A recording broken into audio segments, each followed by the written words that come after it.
Peggy 18.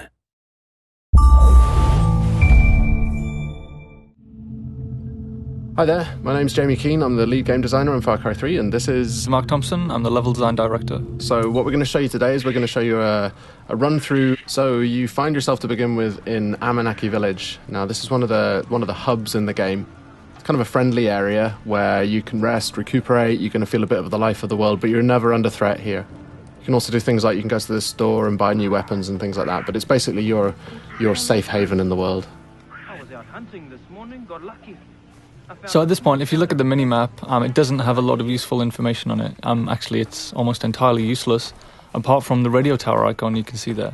Whenever you get to a new area of the world, the map will look like this. So the first thing you need to do is find the nearest radio tower, which is generally a visible landmark on the horizon.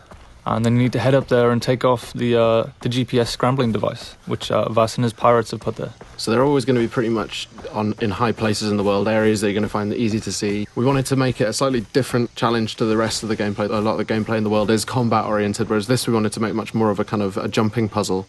This one's the first one that you come across in the world, so it's a really light challenge, but later on in the world it's going to become a little more tricky. We want to emphasise that feeling of vertigo, so you're going to have some pretty gnarly jumps to try and make. You're going to hear the wind kind of rattling through this thing. You're going to hear it creaking.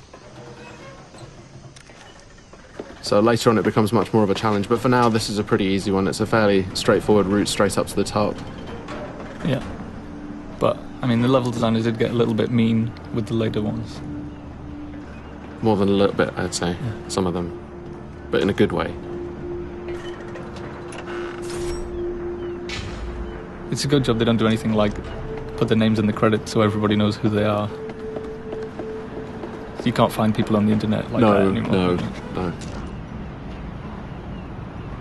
Alright, so you can see a bit of the size of the scale of the world. We're showing about 1/20th of the world in this demo, so you can just take a little bit of a look around and you can see the kind of the overall scope of the game as a whole. Everything you can see in the world you can get to at any time, and you can explore, and when you get there the world will reward you for doing so. It'll be fun. With these reveal sequences, we want to show you a little bit of the world, some sort of suggestions on areas where you can go to explore afterwards. If you take a look around on the horizon as well, you'll see these kind of black smokestacks. Now, these are the outposts that are scattered around the world. They're probably your best next step. So you can see the big red areas on the map. They dictate that the pirates control this part of the world. So when you move around the world, you might be ambushed, you might come across roadblocks as you're driving around.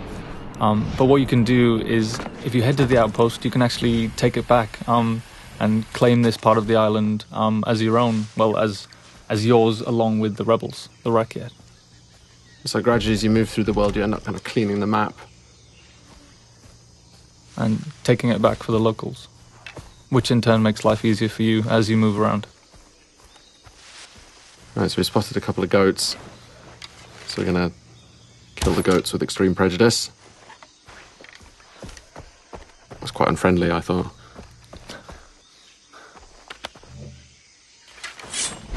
That was more unfriendly, though. Yes, certainly. Yeah. Alright, so we skinned the goat, so now we've got a skin from the goat, so we can use that to craft. This is the crafting menu.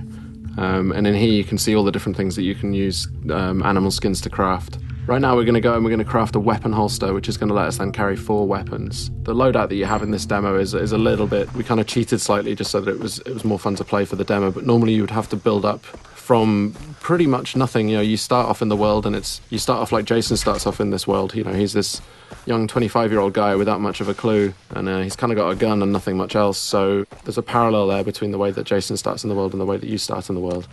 Again, the locals need the help of a plucky young hero. Jason hears the call of duty and sees an opportunity for a Medal of Honor, so he heads out into the battlefield to try and resolve the crisis in uncharted territory. And it's kind of the borderland between a series. Alright, so we're here at the outpost now. Now we've got the camera out, which is going to give us a kind of a bit of a chance to look around and spot some enemies, tag them so we can work out a better route, a better path. This is one of the things that wasn't part of Far Cry 2 really, but it It was a cool feature in Far Cry 1 that we liked, so we brought it back. And these outposts as well, they're going to really change the feel of the world. If you take them out, then you control the area, and then the Rakyat are going to move in. It's no longer going to be enemy controlled, it's going to be friendly controlled, so it's much easier for you to move around in the world. But you've got to take it out first. And one of the things you want to avoid is getting these guys to set the alarm off. So you can approach it just all guns blazing, or you can charge in and well, not charge in fact, but take it a bit easier and try and do more of a stealth route. Spot the guys first, try not to get spotted. If they do spot you, they're going to run for an alarm, so you want to stop them setting that alarm off.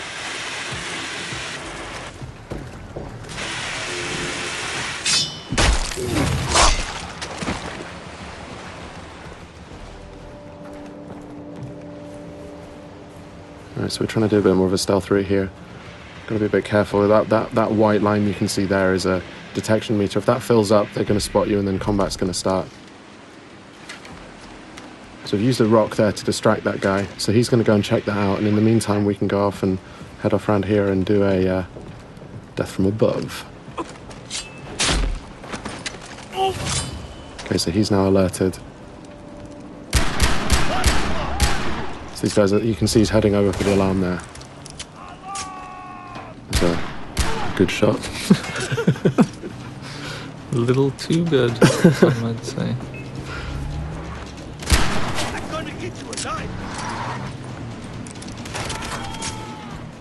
Alright, so it's all kicked off now because they can hear you. So this is the thing. I mean, once you do go weapons loud, the world reacts to it, and the world's going to come and find out and see what you're up to.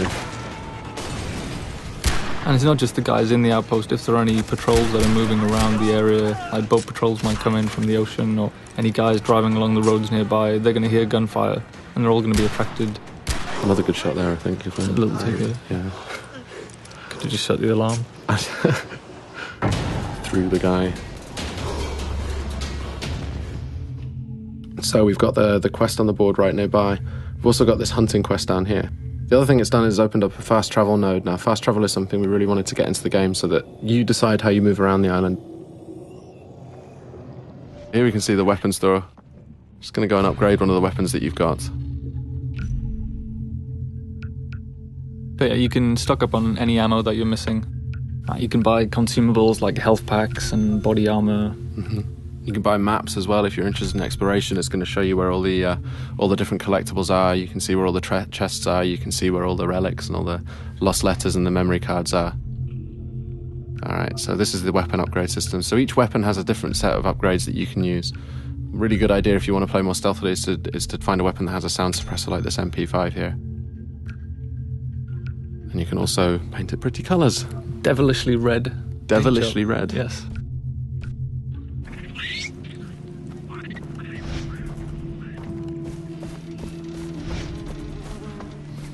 Alright, moving on to take this quest, which is just on the board over here.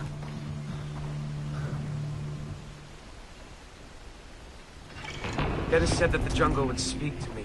So the villagers in Amanaki have had some problems with local bears. They've been killing them, I guess. That's the problem they've had with them. They've been dying by bear. And the thing with these as well is we want to add a sort of a gameplay challenge as well. So it's not just going to be a question of getting in there and shooting them, however, but we want to add a little bit of a challenge in terms of the weapon that you can use. So this one you've got to use a shotgun to take these bears out. You've also got to find out where the bears are. So you've got that 3D objective marker, sorry. You can use a knife as well. Oh yeah, you can use a knife too, yes. But, yeah. Knife versus bear. It's a bad life choice. Always a good choice, always a good decision. Alright, so we're coming up on the quest location now, so we've got to go and pick up a shotgun. And you can see on the minimap we've just dipped into a new undiscovered part of the world. So if we didn't want to go kill these bears, we could head off to that radio tower and unlock a new section of the map and unlock some new side quests and things to do. But right now we're going to go and shoot bears. In the face? No, well I decided not to go with in the face because... That would be too efficient. It would be. But there we can see it.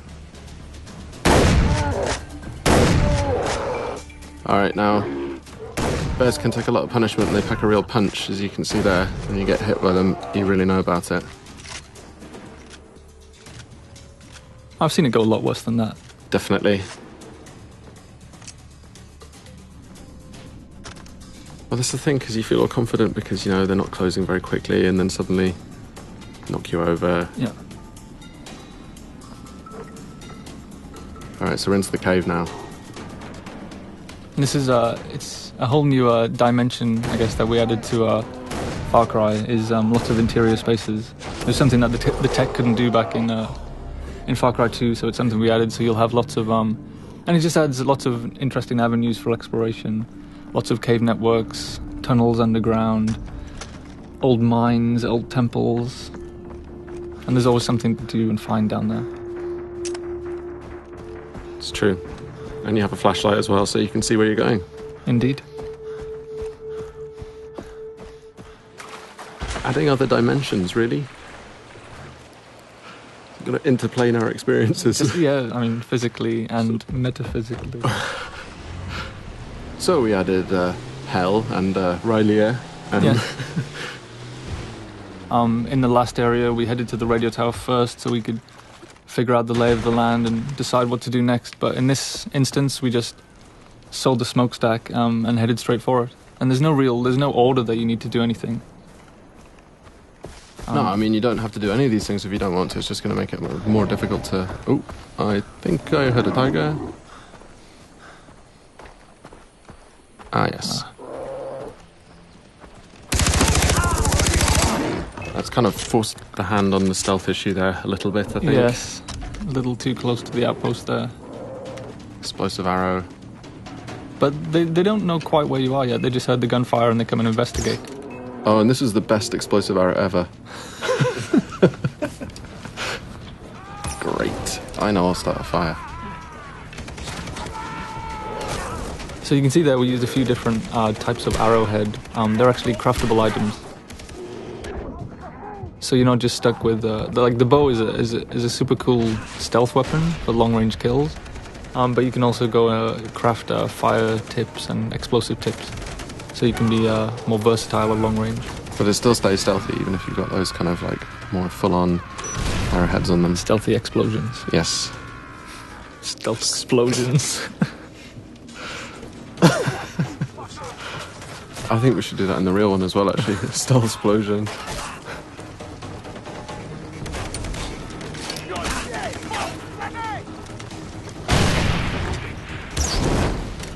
So yeah, this one, when the stealth thing went out the window, I think it was just all guns blazing. Oh, and the alarm's been triggered as well. Great.